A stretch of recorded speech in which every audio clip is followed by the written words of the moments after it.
Ezihamba phambili indaba namuhla. Umhlaziyi uthi inkulumo kaZuma ikwazile ukuthinta ukudingwa abantu. Ishoshovu sesifo sengculaza sifuna kuqwashiswe nasesikoleni ngalesi sifo. Kanti ke baqeqeshelwe ngumsebenzi abanikazi bamatekisi. Lezi izindaba ze1KZN TV kade uyifundela uNondumiso kaMlondo. Ngikubingelele ngiphinde kwamukele mbukeli. Umhlaziyi wezepolitiki waseNyuvesi yaSongoye KwaZulu-Natal enyakatho nesifundazwe uSolwazi Zakhele Shamase uthi umengameli wakuleli umnumzana uJacob Gedle Hlekisa Zuma ukwazile ukukhuluma ngezinto bezidingwa umphakathi wakuleli enkulumeni yakhe yesizwe beyithula eParliament. UShamase ke uthi udaba umengameli angazange nabe kulo udaba oluthinta isikhwama esisiza abafundi basemanyuvesi ngezimali iNSFAS. Ukushokela kwingxoxo ekhethekile abenawo nethimba lezindaba le1KZN TV. Yizinkulumo yesizwe State of the Nation Address isona ngamafuphi esithule umengameli wezwe siqale ngokuphazamiseka ngenxa yamaqembu aphikisayo kodwa umhlaziyi wezepolitiki waseNyuvesi yakwaZulu Ongoye uSolwazi Zakhele Shamase uyishayela ihlombe lenkulumo. Umongameli Zuma ukwazile ukukhuluma ngalokho bekulindelekile. Ukulindelekile befana ukukhuluma nge-fees must fall, indaba zama-fees in response to fees must fall campaign benzeka last year. Befana ukukhuluma nge-drought ngoba kunesomiso esingaka esizweni ukuthi bekuzasiza kanjani abalimi nokuthi ezolimo zezithuthuka. Ukhulumile ngalokho. Wakhuluma futhi nange-corruption nange-crime. Ukhulumile ngalokho washo ukuthi kunemali ese-recovery about 773 million recovery out of corruption and crime. Ekulabo bantu abatholakala benamacala njalo. UShamase uthi okwenzeke ngaphambi kokuba kwethulwe inkulumo lapho kubonakala kuba nomdontsiswano phakathi kwamalungu eqembu le-EFF kanye nawe-DA lapho bezama khona ukuphazamisa umengameli wezwe ukubathula inkulumo yakhe. Uthi lokhu into ebivele ilindelekile kwazise kusukela ngonyaka ka2014. Lokho kwenzekile ngeke sisho ukuthi kusibeka kabi ngoba izwe amazwe onke omhlaba aseyasazi kusukela ngo2014 ukuthi vele masiqala amaParliament thina noma kuzokhuluma umongameli kwenzeka lokho. So kwenzeka into akwenzekanga into engejwayelekile. Futhi khona amazwe okuwest kuwona kunathi njengamazwe njengoko ase-east nje impumalanga nomhlaba kuvuka iqupha abantu bashana ngezitulo phakathi eParliament begqoka amasuti sike sikubone ku-TV. Nakube enconyiwe umengameli ngenkulumo yakhe kodwa kukhona lapho engazange agxile khona njengokuthinta udaba oluthinta isikhwama sabafundi iNSFAS. Ngathi umongameli ufana nabe kakhulu ngendaba le funding yoNSFAS kakhulukazi lemfundo esemazingeni aphezulu. Ushilo yena ukuthi khona u32 billion ususetshenzisiwe. Washo futhi ukuthi kusula ngonyaka 2013 2014 2015 inkinga ebebhekene nabafundi lapho zizawo seyisixazulule lezo inkinga kodwa befana nabeke ukuthi ngoba lo NSFAS akawonelisi wonke ama students. Uma ngabe ufunda e-university unikeza 22,000 kanti i-university ifuna 100,000 kuwena uzokhokha kanjani lo munye le imali esele. Izindabeni ze1KZN TV ngikuthabani Maphumulo eRichards Bay.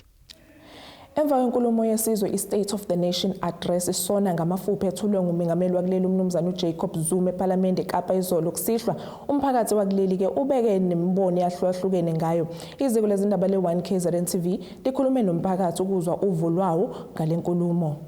Ezokwazi ukuthi silethele amathuba omsebenzi ikwazi ukuthi isenzele i-free education although bezamile ke abe-FF ukuphazamisa umongameli kodwa siyayithanda indlela abenze ngayo okwenza ukuthi i-State of the Nation isiqhubeke sidelive kuma-citizen ase-South Africa. Engikuphikaphile ukuthi umengameli ubeke konke ebekasilindele. Okokuqala kubekile indima sebayambile lapha kwi-job creation inkulu indima yayambile kusijabisile lokho nokunye futhi nendima ukuthi esabekwe ngaphambili esazohanjwa nakuba ke lokho ngeke ngikhomenta kakhulu ngoba ngafana nokuthi ngibala amachwana angakachiniseka. Ola kwami okushoyo ku State of the Nation Address ezolo ngaphawula based on issue ye-NSFAS ukuthi the government should do more ukuthi avoid issues afana nabo fees must fall universities ethanga kade destroy because we still need these universities for the future.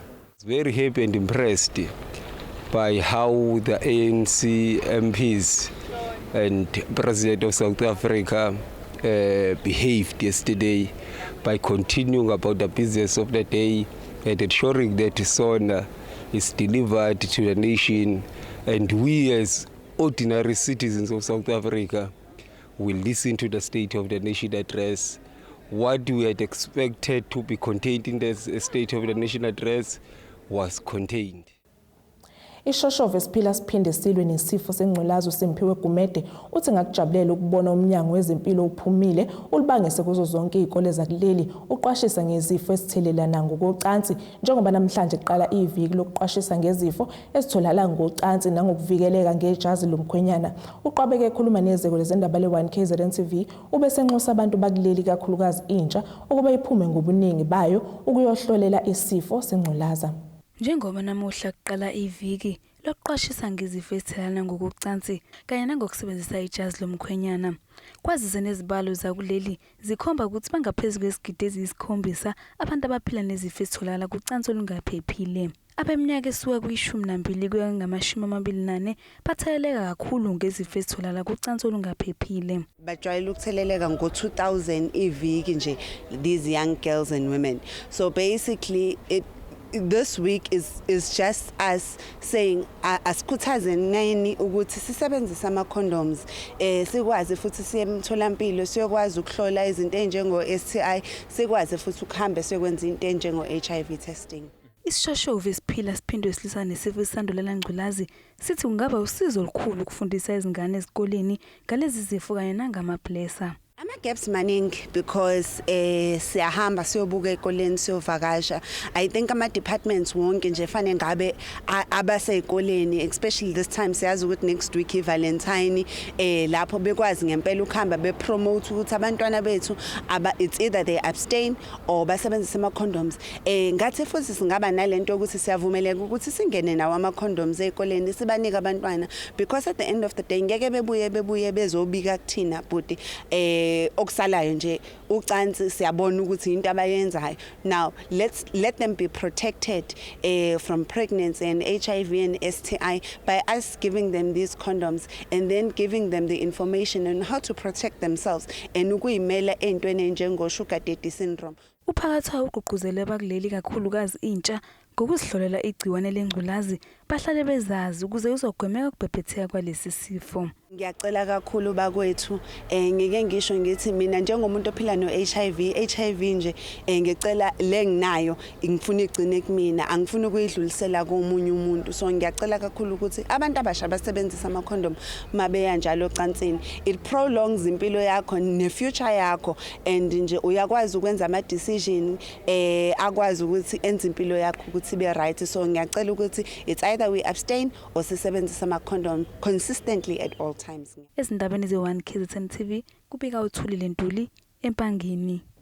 Lo ngumqeqeshi ngaphansi kwenhlangano yamatekisi Santaco kwesifunda inkosi uCetshwayo umnumzana uSibusiso Nzuza uthi kubalekile ukuthi osomatekisi babe nendlela yokuthuthukisa umnotho wakuleli. Umshazi ekhuluma nethemba lezindaba le1 KZN TV uphinde wabalula ukuthi osomatekisi kumele bekwazi ukubona uma ngabe ibhizinisi labo lingasayenzi inzuzo. Ukusho ke lokho ngenkathi kuqhubeka ke uqeqesho lwabanikazi bamatekisi abasuka ku-association abahlukene obelibanjwe eMpangeni Country Club enyakatho nesifundazwe. Imboni yamatekisi ngelinye lamabhizinisi elidlala indima enkulu kumnotho wakuleli kodwa kuba nodlame kulo kungezinye zezinto ezilenza libe namachashazi amabi. Inhlangano yamatekisi Santaco isithatha igqathu lokuqeqesha osomatekisi ukuba babe neqhaza ekuthuthukiseni umnotho wakuleli. Umuntu ngayedwa ufuna benalo ulwazi oluthi ibhizinisi yakhe lisakwazi yini ukungenisa umnotho ekhaya lakhe ngoba kakhulu uma wenza ibhizinisi okubalekile ukuthi uthole iprofit.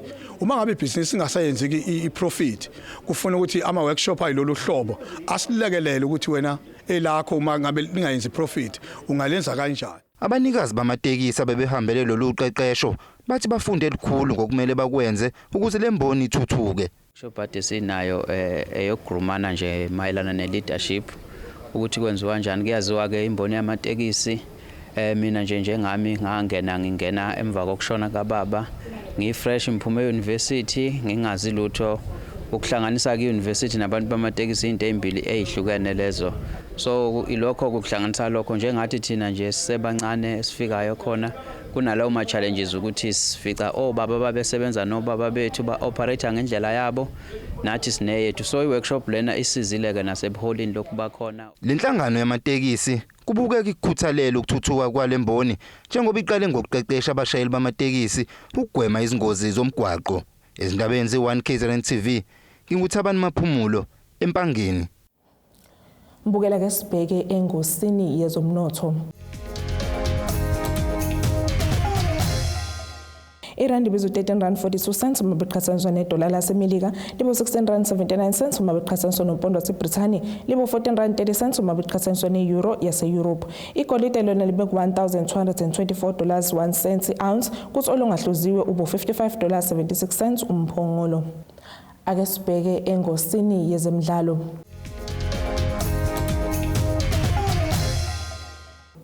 Kulindele ukuba kusiphuke izidindi zibheke phezulu kumdlalo wakusasa wezinkani zababili phakathi kwezamagebhule Orlando Pirates naMaSadawana iMamelodi Sundowns enkundleni iLoftus ePitori ngokugamanxeke kwehola lesithathu ntambama.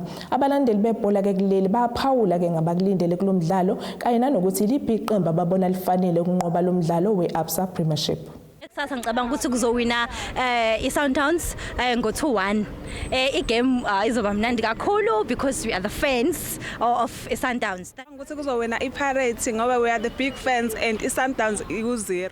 Ngicabanga ukuthi mina njengoba kusasa kudlala iChiefs, I mean iPirates neSundowns, I think iSundowns izokwazi ukuthi iphumelele mhlawumbe 3-1. Score iPirates kube 1 then iSundowns kuzoba u3. Sasa ngicabanga ukuthi kuzowina iSundowns, iPirates izoshaya vele, ngifuna ishaya vele. Kusasa ngoba kuzodlala iPirates neSundowns. Ngiyaviva. KwiPirates ngiyakholwa ukuthi izowina and 2-1 noma 4 kuyaphezulu. Ngicabanga ukuthi kusasa kudlala umdlalo esiwulindele kakhulu ngamehla abovu. Of which is Sundowns versus Orlando Pirates. Mina ngisupport Orlando Pirates. I think umdlalo kusasa uzohamba kahle kakhulu. Ngicabanga ukuthi Messi babhaqobele maybe ngo4-0. 4-0 and amagoli ngwalindele abantu abanjengo Thabo Matlaba oCaba. Ake sibheke isimo sezulu sakusasa.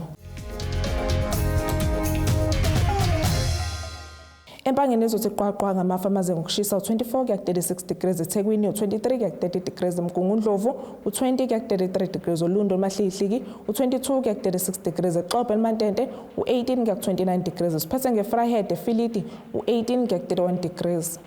Zingakho ke mbukele bese kuphathele zona namuhla kaMgenge Ntombi, ithi nibe nobusuku obuhle siphinde sihlangane futhi kusasa ngesikhathi sifanayo.